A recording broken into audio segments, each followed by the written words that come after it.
Assalamualaikum.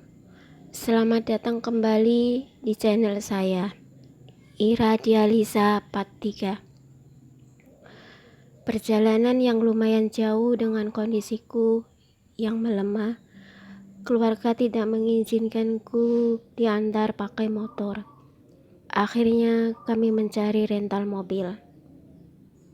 Alhamdulillah dapat dan bisa berangkat sesuai jadwal. Pagi-pagi sekitar jam 2 kami sudah mulai mempersiapkan administrasi dan bekal perjalanan ke sana.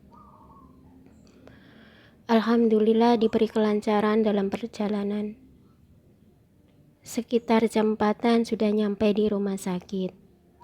Dan kami pun langsung mengurus pendaftaran. Jam 5 pagi aku sudah masuk antrian poli, spesialis dalam. Setelah beberapa jam menunggu, akhirnya aku dapat panggilan masuk ke ruangan poli untuk diperiksa. Banyak alat-alat medis yang dipasang, ada yang ditempel, dijepit. Aku tidak tahu alat itu apa saja.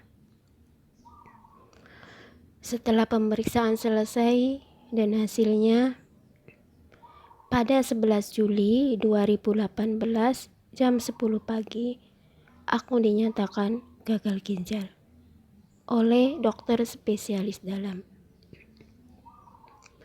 Seketika duniaku berhenti dan jiwaku kosong, seolah masa depan yang suram menyapaku. Saat itu yang muncul dalam bayanganku hanya anakku yang masih kecil. Air mata ini tak bisa berhenti mengalir seiring keputusasaan hidup. Aku hanya bisa berdoa sepanjang hari dan meratapi nasib di ruang tunggu poli dari tadi pagi untuk menunggu bed kosong di bangsal. Jam 7 malam akhirnya ada bed kosong dan aku langsung diantar ke sana untuk beristirahat dan mempersiapkan diri untuk operasi CDL keesokan harinya. CDL kateter double lumen adalah akses vaskuler sementara yang digunakan pada pasien gagal ginjal. CDL mempunyai 2 saluran dan masing-masing saluran berfungsi sebagai jalur akses masuk dan keluar darah untuk proses cuci darah. Pagi hari aku terbangun dari mimpi seram, tapi kenyataan jauh lebih menyeramkan. Mendengar kata operasi itu sangat menyayat hati, takut, cemas, dan menyakitkan. Siap tak siap, aku harus menghadapi semua itu demi si buah hati tersayang. Pagi itu aku dibawa ke ruang radiologi untuk diperiksa. Kemudian aku dibawa ke ruang operasi untuk memasang CDL. Semua alat-alat dokter dipasang. Aku tidak tahu alat-alat apa saja yang menempel selama proses operasi. Dan alhamdulillah setelah melalui 7 jam lebih berjuang, akhirnya selesai. Kemudian aku dibawa lagi ke ruangan radiologi.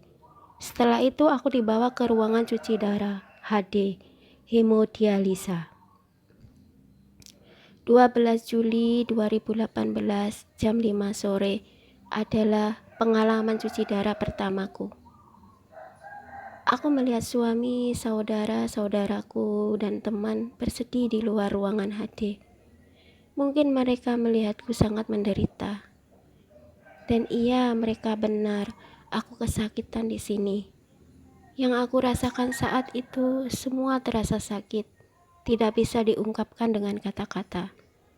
Aku bertanya ke perawat, berapa lama cuci darahnya, Mbak? Dia bilang, 3 jam, Mbak. Yang sabar ya, Mbak. Kalau ada keluhan, silakan panggil perawat. Sejak selang-selang itu menempel di CDL, aku merasa jarum jam juga menempel satu sama lain. Jarum jam seperti tidak bergerak sama sekali.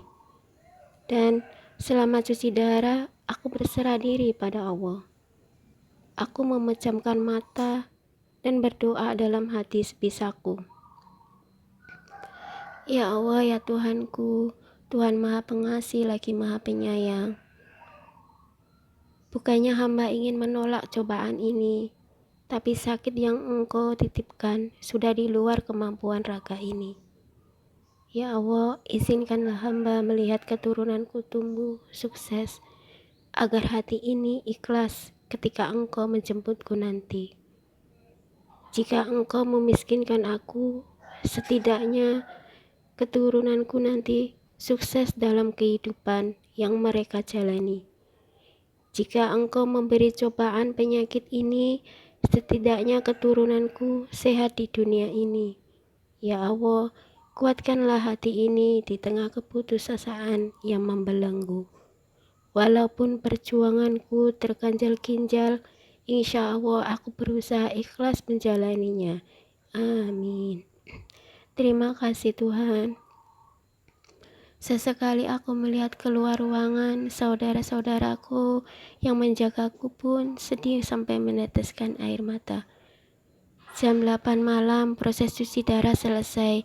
Aku dibawa kembali ke kamar. Saat perjalanan ke kamar, kepalaku sangat sakit. Tidak tertahankan. Ketika tiba di kamar, aku muntah darah.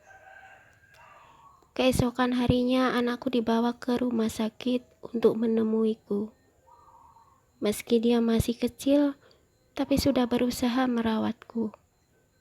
Seperti nyuapin makanan, minuman, nyisirin rambut, dan lain-lain. Setiap kali melihat wajahnya, tanpa aku sadari air mata ini menetes. Dan dialah alasanku untuk hidup. Melewati hari di rumah sakit adalah hari yang terburuk bagi keluargaku. Meski seperti itu keadaannya, aku tidak mau kelihatan rapuh di depan anakku. Padahal, sebenarnya aku tidak yakin mampu menghadapi cobaan sebesar ini. Aku merasa dunia sudah tidak berpihak kepadaku lagi. Sambung ke video selanjutnya ya guys, part 4. Assalamualaikum.